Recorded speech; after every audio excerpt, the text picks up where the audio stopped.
এই আইল্যান্ডে আসে, এখান থেকে আবার মেইনল্যান্ডে যায়, এই ব্যাপারটাই খুব ভালো। বেস্ট পার্ট হচ্ছে যে আমরা যে ফেরি করে এলাম গাড়ি নিয়ে, আমি জিজ্ঞেস করলাম যে এটা কি আপনারা কি ব্যাঙ্গালোরের? বলে না না আমরা গোয়ানি। আমার মুখটা দেখে মনে হলো, বাট ব্যাঙ্গালোর বেকারি নাম দেখে আমি ভাবলাম একবার জিজ্ঞেস করি। যাই হোক, ওরা এখানকারই লোক, মানে কোঙ্কনি আর কি।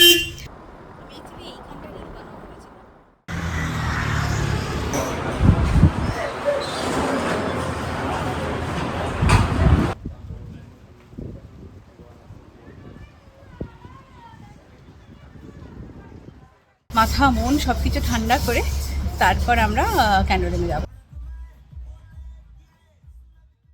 Hi everyone, good morning and welcome back again. আজকে গোয়া সিরিজের লাস্ট ভিডিও আপলোড করছি।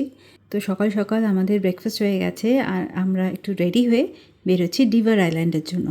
ডিভার আইল্যান্ডটা কোথায়, কী ব্যাপার, সেগুলো আগে বেরোই, তারপর তোমাদের সাথে শেয়ার করছি। তো ফাইনালি আমরা বেরিয়ে পড়লাম। আর এবার তো আমরা ক্যান্ডোলিমে আছি। তো ক্যান্ডোলিম থেকে ডিভার আইল্যান্ড ম্যাপে যা দেখলাম, ওই মোটামুটি 1 ঘন্টা 5-7 মিনিট মতন লাগবে।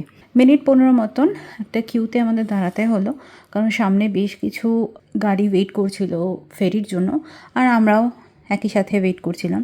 তবে বেশিক্ষণ না, ওই হার্ডলি 10 মিনিটই ওয়েট করতে হয়েছিল কিউতে। ফেরি সার্ভিসেস এখানে বেশ ভালো, 5-10 মিনিট পরপরই আসতে থাকে, তো খুব বেশি ওয়েট আমাদের করতে হয়নি।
এই ডিভার আইল্যান্ডটা না একটা খুব অফবিট ডেস্টিনেশন। জেনারেলি ট্যুরিস্টরা এখানে এসে থাকে না।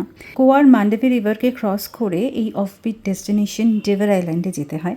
আমরা এর আগে বহুবার এসেছি, কিন্তু কখনো ভিডিও বানানো হয়নি।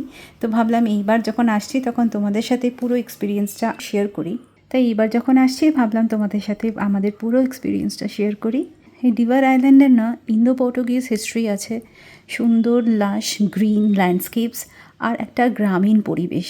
খুব সুন্দর দেখতে লাগে, জানো, তোমরা নিজেরাই দেখো, খুব ভালো লাগবে। এই যে মান্ডেভি রিভারটা ক্রস করতে হয় ওই আইল্যান্ডে পৌঁছানোর জন্য, ওই যাওয়া আসাটাই না ভীষণ সুন্দর, জানো তো। কিছুক্ষণ পরপরই ফেরি সার্ভিস আছে, আর ওই ফেরিতে পুরো গাড়িটাকে ড্রাইভ করে নিয়ে উঠে যেতে হয়। তারপর গাড়ি শুদ্ধ আমরা ফেরিতে করে মান্ডেভি রিভারটাকে ক্রস করে আইল্যান্ডে পৌঁছাবো।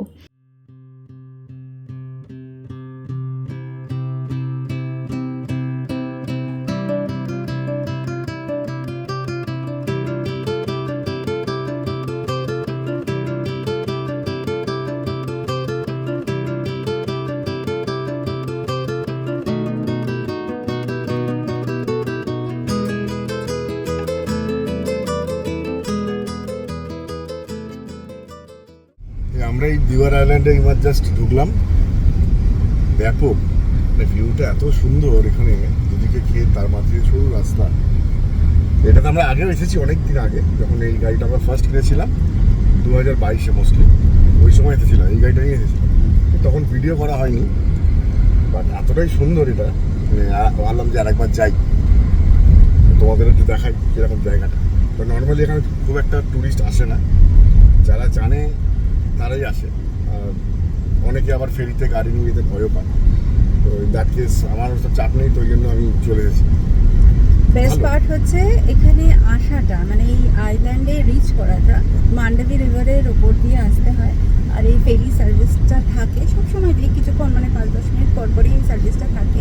আর প্রচুর গাড়ি, বাইক আর অল্প বয়সী স্টুডেন্টরা, মানে সবাই পায়ে হেঁটে পর্যন্ত ওই ফেরিটা অ্যাভেল করে আর যাওয়া আসা করে, মানে পারাপার করে। এই আইল্যান্ডে আসে, এখান থেকে আবার মেইনল্যান্ডে যায়। এই ব্যাপারটাই খুব ভালো, এই যে আসাটা। আর রাজীব তো এইসব ব্যাপারে সবার আগেই থাকে, ওর ভালো লাগে ওসব, তো আমার অসুবিধা হয় না, আমিও মজা করি খুব রাজীবের সাথে, তাই না বলো? বেস্ট পার্ট হচ্ছে যে আমরা যে ফেরি করে এলাম গাড়ি নিয়ে, চার্জেস হচ্ছে মাত্র 10 রুপিস, ব্যাস 10 টাকা। প্রথমবার যখন এসেছিলাম তখন এই ভেবেছিলাম হয়তো অনেক টাকা নেবে, গাড়ি নিয়ে যাচ্ছি এতে। ওমা দেখি 10 টাকা, মানে অ্যাকচুয়ালি লাস্ট টাইমে মনে হয় 5 টাকা না ওরকম নিচ্ছে, নাকি 5 টাকা না 10 টাকা? 10 টাকার মধ্যে। এবার এবারে তো 10 টাকা নিল। এবারে 10 টাকা লাস্ট নিল। টাইম আগে 22 তে এসেছিলাম তো মনে নেই, বাট ওই মানে জিনিস তো আর কমে না, টাকা পয়সা বাড়েই। তো এবার 10 টাকা মানে হয় ওই ছিল, না তো একটু কমও হলেও হতে পারে, সেটা আর আজকের ডেটে মনে নেই 22 তে কি নিয়েছিল, বাট এবার তো 10 টাকাই 10 টাকা নিল। 10 টাকা নিল, আবার যাওয়ার সময় তো ওই ফেরিতে আবার 10 টাকা। সেম, হ্যাঁ। ব্যাস। আর এটা একটু অফবিট ডেস্টিনেশন, এখানে আসেই না টুরিস্টরা। আমরা এক্সপ্লোর করেছিলাম 22 তে, আর তারপর থেকে তো মাঝে মধ্যে আসি, মানে গোয়াতে আসলে আসা হয়। খুব ভালো লাগে, কিছুই নেই বেসিক্যালি, জানো তো, খালি দুপাশে ক্ষেত, যেরকম রাজীব একটু আগে বলছিল, দুপাশে ক্ষেত, ক্যানেল আছে, মানে ওই ক্যানেল বলবো না, ব্যাক ওয়াটারটা ঢুকেছে যেটা সমুদ্র থেকে, আর সরু রাস্তা, পর্তুগিজ স্টাইলের বাড়ি, ভীষণ সুন্দর, তোমাদের দেখাচ্ছি, দেখো। এই ডিভার আইল্যান্ডে না হিস্টোরিক কিছু চার্চেস আছে, ধানের ক্ষেত আছে, সুন্দর সুন্দর কালারফুল ভিলাস আছে, অনেকটা পর্তুগিজ স্টাইলে বানানো। ইন্ডিয়ান আর পর্তুগিজ দুটোর মিশ্রণ এই ডিভার আইল্যান্ড। খুব সুন্দর একটা সিনিক বিউটি আছে, আর সরু ন্যারো রাস্তা, দুপাশে লাশ গ্রিনস, ভীষণ সুন্দর লাগে। এটা মানে 80 रुपीज़ किलो बताया ना आपने? Quarter kilo 80।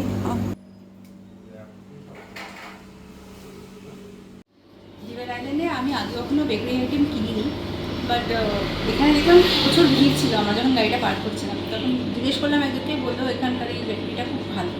আমি তাহলে একটু নিয়ে ওই হার্ট শেপ, কী বলে, লিটল হার্টসের মতন দেখতে ছোটো ছোটো, ওই বিস্কুটগুলো নিলাম, মানে চিনি ছড়ানো, ওগুলো খুব ভালো লাগে খেতে চায়ের সাথে বা কফির সাথে, তো ওটা একটুখানি নিই।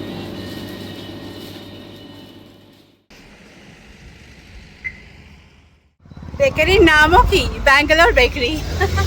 আমি জিজ্ঞেস করলাম যে এটা কি, আপনারা কি ব্যাঙ্গালোরের? বলে না না, আমরা গোয়ানি। আমার মুখটা দেখে মনে হলো, বাট ব্যাঙ্গালোর বেকারি নাম দেখে আমি ভাবলাম একবার জিজ্ঞেস করি। যাই হোক, ওরা এখানকারই লোক, মানে কোঙ্কানি আর কি। তো এত ভিড় ছিল, সব ইয়াং স্টুডেন্টটা মানে ইয়াং ক্রাউড ছিল আর কি। তো আমি জিজ্ঞেস করলাম যে এখানকার বেকারি কি খুব ভালো? বললো হ্যাঁ, এখানকার ডিভার আইল্যান্ডের এটা খুব ভালো, ইনফ্যাক্ট এই একটাই বোধহয় এখানে বেকারি আছে, ওরা যা বললো। আমি ইনফ্যাক্ট দেখিও নি, আমরা তো অনেকবারই এসেছি, দেখিও নি। যাই হোক, আমি একটু ওই লিটল হার্টস বিস্কিটগুলো কিনলাম। লিটল হার্টস না, মানে ওইরকম দেখতে হার্ট শেপের, কি নাম বলে এটা, প্রজাপতি বিস্কিট না কি এটা বলে, আমি এখন আর খেয়াল করছে না। যাই হোক, তো ওটা একটু নিলাম। এবার আইসক্রিম খাবো, গরম লাগছে। সকালবেলা যখন বেরোলাম তখন হালকা হালকা মেঘ ছিল, আর একদম রোদ ছিল না, একেবারেই রোদ ছিল না। আর এখন মানে যখন এই পারে আসলাম আমরা আইল্যান্ডের মাঝখানে, তখন কি রোদ, বাপরে বাপ, গলা শুকিয়ে গেছে। কোল্ড ড্রিঙ্ক খাইতে ইচ্ছা করছে না, একটু আইসক্রিম খাই। কি গো, খাবে তো? হ্যাঁ খাবো। খাবে তো আইসক্রিম? খাবো। আইসক্রিম খাই, আইসক্রিম খাই, তারপর আবার হোটেল না বিচ, আচ্ছা সেটা পরে ডিসাইড করছি। আবার একটা চকলেট খাবো, তুমি কি নিয়ে চলে এসো, আমি নিচে যাচ্ছি। আচ্ছা ঠিক আছে। এখানে এই একটাই আইসক্রিমের পার্লার আছে, আমুল। এখান থেকেই চকলেট আইসক্রিম কিনবো দুটো, ব্যাস তাহলেই আমাদের হয়ে যাবে।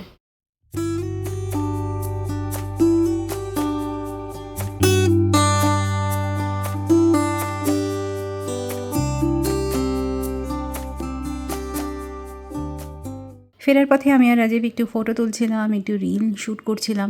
তো এইসব করতে গিয়ে একটু তো দেরি হয়েইছে। এইবার আর বেশিক্ষণ ওয়েট করতে হয়নি, আসার সাথে সাথেই আমরা একটা ফেরি পেয়ে গেছি আর আমরা ফিরে আসলাম মেইনল্যান্ডে।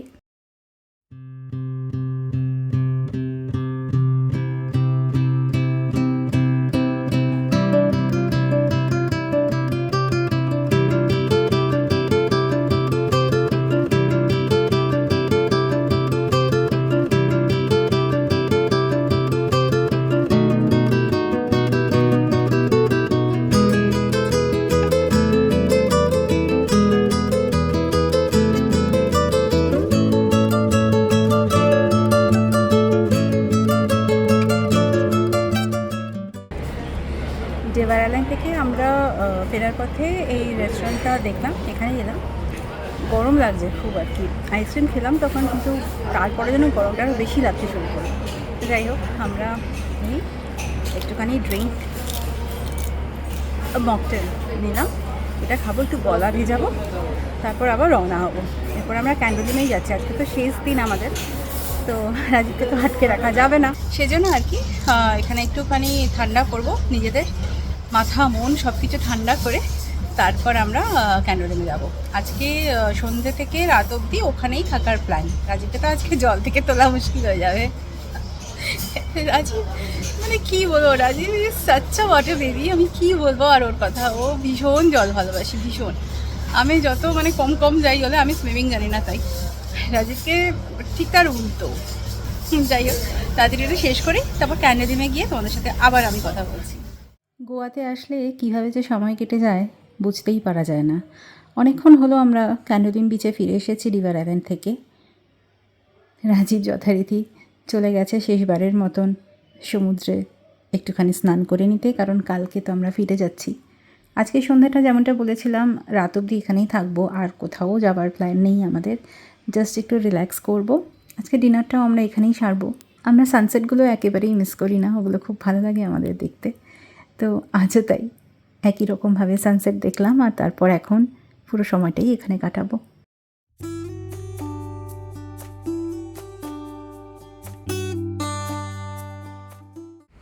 আজকে 6 ডিসেম্বর, আমরা চেক আউট করে গেছি হোটেল থেকে, ফিরছি। হয়ে গেল আমাদের গোয়া সিরিজ এখানেই শেষ। আজকে ব্যাঙ্গালোর ফিরছি আমরা। রাজীব মন খারাপ হয়ে গেছে। যাই হোক, যা কিছু শুরু হয় সেই সব কিছুই শেষ হয়, তো ভ্যাকেশনও এখানেই শেষ আমাদের। পরে আবার যখন কোথাও ঘুরতে যাব তখন তোমাদের সাথে আবার করে শেয়ার করব কী করি না করি। যাই হোক, এই ব্লগটা এখানেই শেষ হচ্ছে। পরে আবার একটা এক্সাইটিং ব্লগে তোমাদের সাথে আমার আবার দেখা হবে। বাই।